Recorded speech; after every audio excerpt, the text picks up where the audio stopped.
Oi, pessoal, bom dia, tudo bem com vocês? Vamos iniciar a nossa semana. Essa semana nós vamos falar sobre as partes das plantas, tá? As aulas são 44, 45 e 46. Lembrando que vocês precisam colocar lá no caderno de vocês o cabeçalho. Nós estamos iniciando o mês de agosto. Põe lá, Londrina, 3 de agosto de 2020, aula 44, professora Ana Carolina, partes das plantas.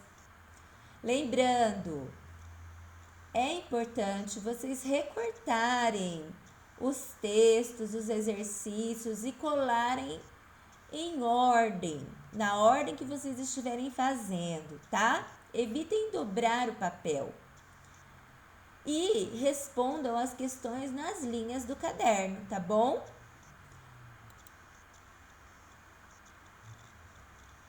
Primeiro, antes de mais nada, vocês vão assistir a esse videozinho, Plantas igual a seres vivos. Ele é curtinho, é bem rapidinho para vocês assistirem. Dá pausa aqui na prof, vai lá, assiste e volta aqui pra gente conversar, tá bom? Agora que vocês já assistiram o vídeo, nós vamos ler o texto. Esse texto é um texto grande, não é curto não, tá? Vamos ler ele juntos, tá bom, pessoal? Pra gente caminhar um pouquinho mais rápido aí, tá? Vamos começar? Pegou seu grifa-texto? Eu não vou dizer o que você vai grifar. Você vai pensar no que é mais importante do texto e vai grifar, tá bom? Ou se você quiser primeiro ler as questões e depois voltar, também pode, tá? Então vamos lá. As partes das plantas. As partes da planta são as raízes, as folhas, o caule, as flores e frutos. Cada parte desempenha uma função importante para o vegetal, assim como os órgãos do corpo humano. Em resumo, as folhas fazem a respiração e a fotossíntese. As raízes absorvem substâncias do solo, o caule sustenta o vegetal e as flores e frutos estão relacionados com a reprodução. Cada parte das plantas possui um papel para que a planta se alimente, respire, cresça e se reproduza. No entanto, vale ressaltar que essas partes não estão presentes em todas as plantas. Por exemplo, os musgos e as samambaias não têm flores nem frutos e se reproduzem através de esporos. Já as folhas dos cactos se modificaram durante o seu processo evolutivo, dando lugar aos espinhos. Apesar dessas diferenças entre os integrantes do reino vegetal, é importante conhecer cada parte da planta e as suas funções. E agora a gente vai começar parte por parte. Então, nós vamos falar das folhas, tá?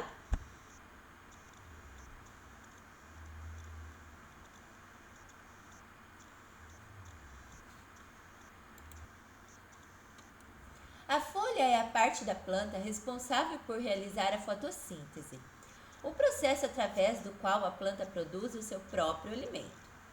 Nas células das folhas, há muitas estruturas chamadas de cloropilastos, que contém a clorofila, o pigmento que dá a cor verde à planta. A clorofila também absorve a luz do sol para que a fotossíntese aconteça. Nas folhas também acontece respiração e transpiração. Esses dois processos são possíveis porque na superfície da folha existem estruturas chamadas de estômatos, que se abrem e fecham, permitindo a entrada e saída de gases e água da planta. Então, pessoal, olha lá, a folha, ela tem aí, já encontramos nela 3 funções, tá? No No primeiro e no segundo parágrafo, ela fala da fotossíntese. No terceiro parágrafo, a folha também tem a função da respiração e da transpiração, certo? Vamos lá para o quarto parágrafo, ver o que está dizendo para nós. As folhas podem ser classificadas de acordo com a disposição do limbo, que é a parte mais conhecida da folha. Assim, ela pode ser simples ou composta, como os trevos e as folhas de palmeiras. Há algumas folhas que nós podemos comer. As saladas, tão boas para a nossa saúde, são feitas com folhas. Olha o exemplo aí, ó, espinafre, couve, alface e rúcula. Agora nós vamos falar das raízes. As raízes ajudam a fixar a planta ao solo e são responsáveis pela absorção de substâncias essenciais, como a água e os sais minerais. Além disso,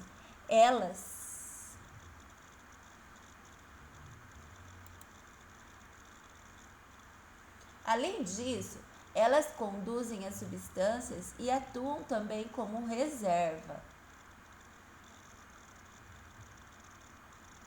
Existem diferentes tipos de raízes, mas, de modo geral, há uma raiz primária principal e várias ramificações, que são as raízes laterais. Como exemplos de raízes, podemos citar o milho, o feijão e o café, que apresentam raízes subterrâneas, que são essas aqui do lado que está em preto e branco, tá? São raízes subterrâneas. A mandioca, a cenoura e a beterraba, que possuem raízes tuberosas. Raízes tuberosas são as raízes que a gente come, olha lá, tá? O cipó com uma raiz sugadora. Ó o cipó aqui, ó. Nesse último aqui, que a raiz está verdinha. Tá vendo? Agarrada ao tronco e verdinha, tá? Ela se aproveita da energia que a árvore também tem ali. A figueira, que possui uma raiz do tipo escora, que é essa aqui, parece um monte de vara, tudo bagunçado, né? Mas olha, tem um tronco principal e várias raízes que saem dela, né? E que estão por aqui, tá? Ó. Além dessas, ainda existem as raízes aquáticas, como a da Vitória Régia, que é essa que está com fundo azul aqui na água, tá? Também encontramos, gente, raízes aéreas, certo? Que são aquelas raízes que ficam soltas. Mas nós não vamos falar delas agora, são apenas alguns exemplos, certo? O caule sustenta a planta e faz o transporte de substâncias através da planta.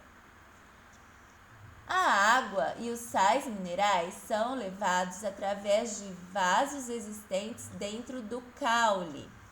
Pessoal, vocês não vão pensar em vaso como vaso de planta, vocês vão pensar em vasinhos como o nossa veia, tá?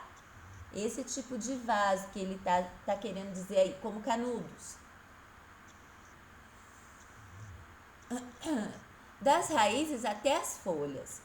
E os açúcares produzidos na fotossíntese são transportados das folhas até as raízes. É no caule que são produzidos os hormônios vegetais, auxiliando no crescimento e desenvolvimento da planta. Geralmente, os caules são aéreos e verticais, como no caso do tomateiro ou dos troncos das árvores. Existem ainda os vegetais que possuem caules que crescem junto ao solo, e outros que são subterrâneos, como é o caso das bananeiras e do gengibre. O caule é muito importante para todos nós. Além de comermos alguns deles, eles servem para fazer o lápis e o papel que usamos na escola. O exemplo de caule que ele está dando aqui, ó, cana de açúcar, o palmito e o alho poró. São exemplos, gente, de caules que nós usamos na nossa alimentação, tá bom?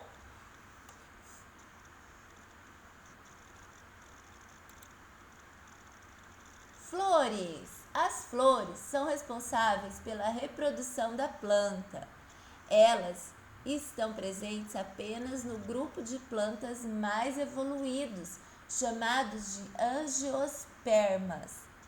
As flores podem ser hermafroditas ou monóicas, quando possuem ao mesmo tempo as estruturas femininas, carpelos, e masculinas, estames.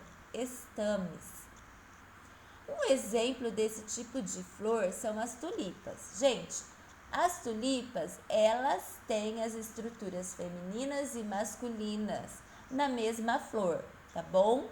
Então, elas são hermafroditas, porque ela possui os carpelos e os estames aqui dentro da florzinha dela, tá?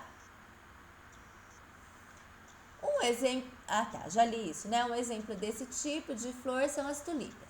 Também temos flores que possuem suas estruturas separadas, como as flores separadas em flores diferentes, chamadas de dioicas, como ocorre com o mamoeiro. Olha aqui o exemplo das flores do mamoeiro, ó. Essa é a flor feminina, ó como que ela se desenvolve, olha como é dentro dela. E essa aqui no centro é a flor masculina, tá? Você sabia que também há flores que nós podemos comer? Sim, elas deixam o nosso prato bonito, além de serem deliciosas. Exemplo, brócolis, couve-flor e alcachofra. Frutos. Nos frutos são encontradas as sementes.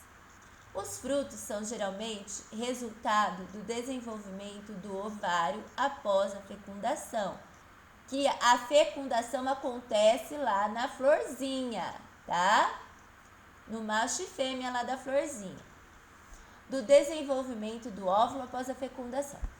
No interior dos frutos são encontradas as sementes, que são os óvulos desenvolvidos. As sementes,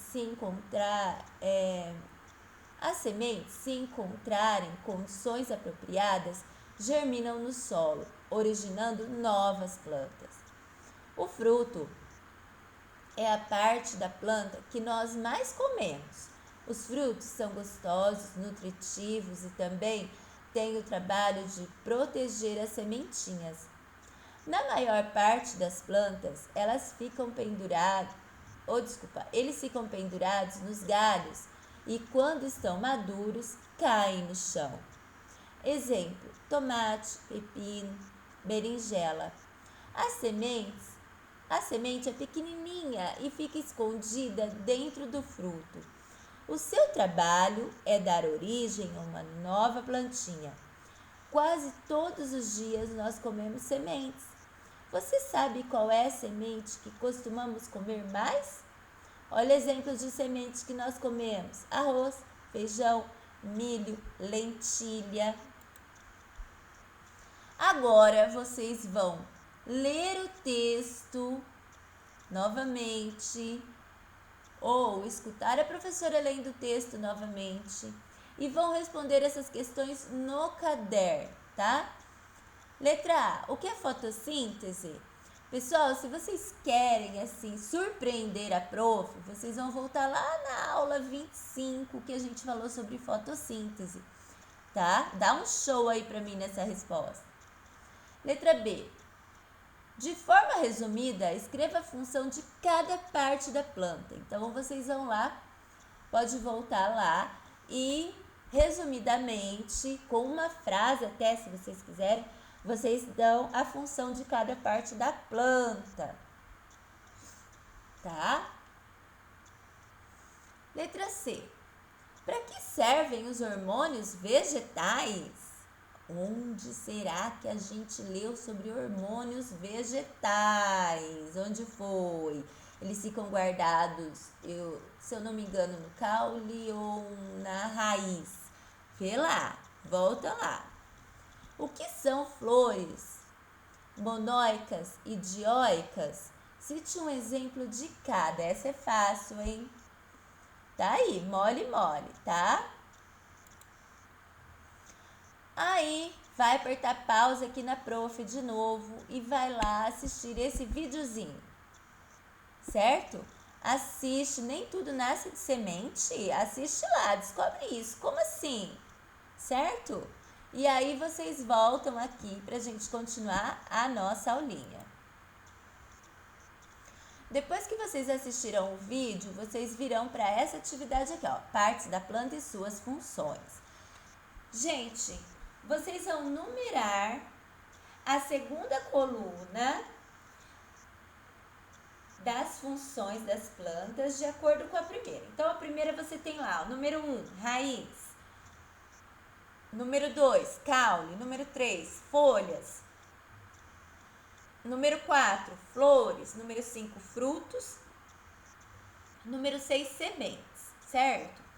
Aí, na outra coluna que só tem o círculo e não está numerada, vocês vão numerar a função correspondente, tá? Vejam que tem mais de 6. Então, provavelmente, vocês vão encontrar mais de uma resposta para a mesma parte, tá? Agora, vocês vão pesquisar no texto e desenhar os alimentos dentro de cada parte correspondente. Então, vocês vão voltar lá no texto e vão pesquisar lá na parte de folhas, um alimento que corresponde à folha, uma folha que nós comemos, um caule que nós comemos, uma semente que nós comemos, um fruto que nós comemos, uma raiz que nós comemos e uma flor que nós comemos. Ok? E vão desenhar aí. Se vocês quiserem pesquisar na internet e imprimir, se a mamãe deixar, pode imprimir também. Se você quiser pesquisar em jornais, revistas, também pode. Recortar e colar aqui, também pode, tá bom? Não necessariamente precisa ser o desenho. Se desenhar, eu quero bem pintado, tá?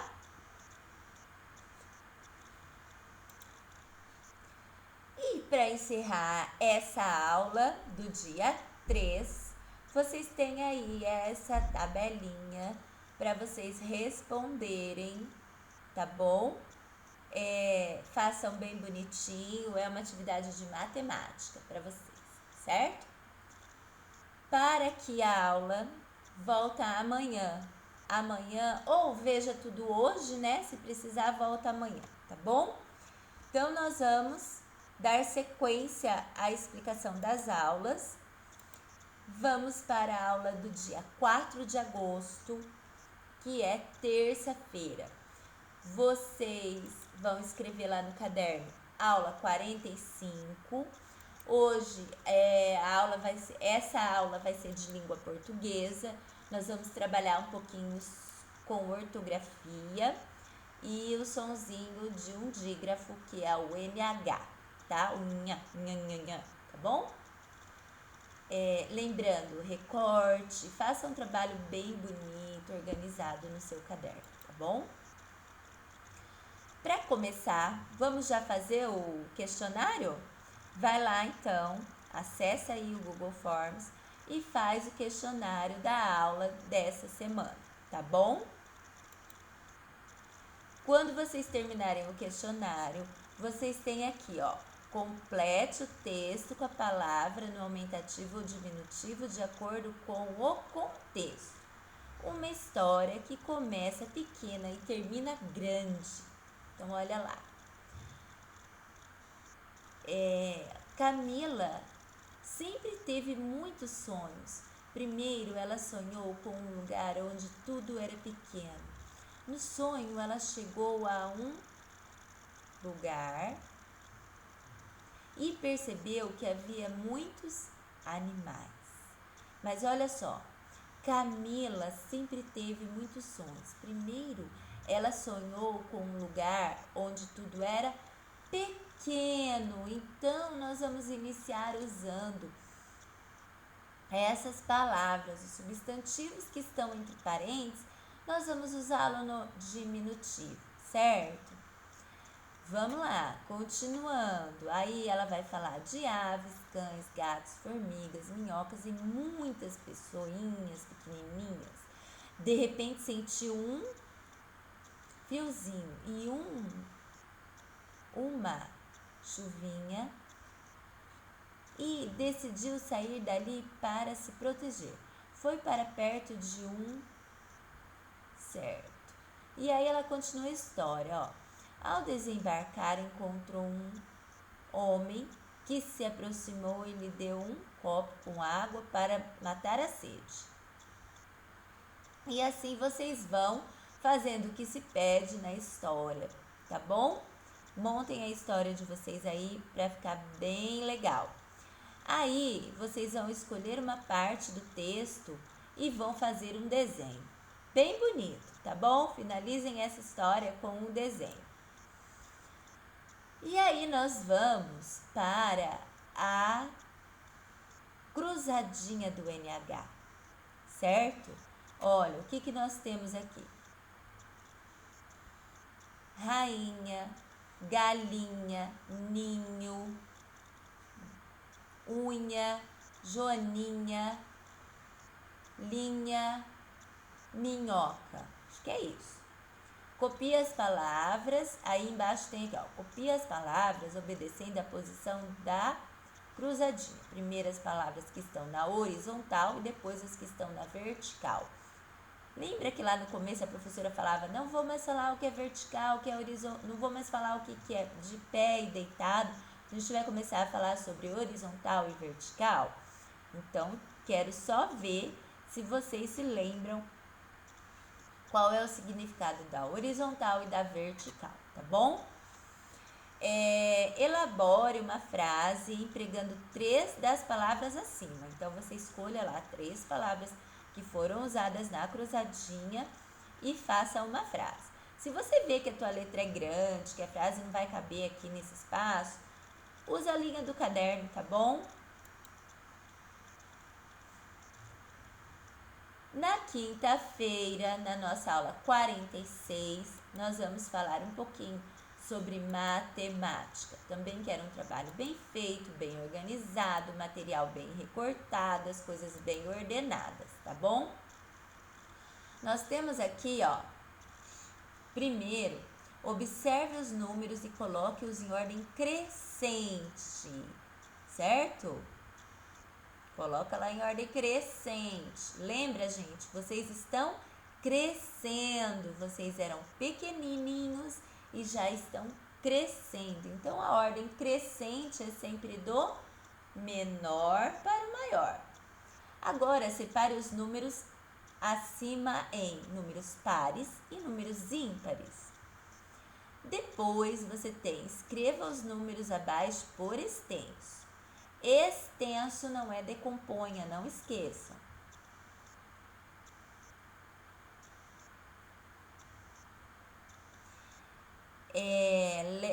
Leia, pense e resolva. Então, aqui nós temos um probleminha, tá? E aqui continua as questões que fazem parte do gráfico aqui de trás, dessa tabela, tá? Do probleminha e da tabela. Certo, meus amores? Façam com muito capricho, com muita calma. Eu tô por aqui sempre, espero o seu WhatsApp se você precisar. Não esqueça de mandar sua foto. Um beijo. No vídeo até a semana que vem, no WhatsApp, tô por aqui, ok? Beijo, meu povo!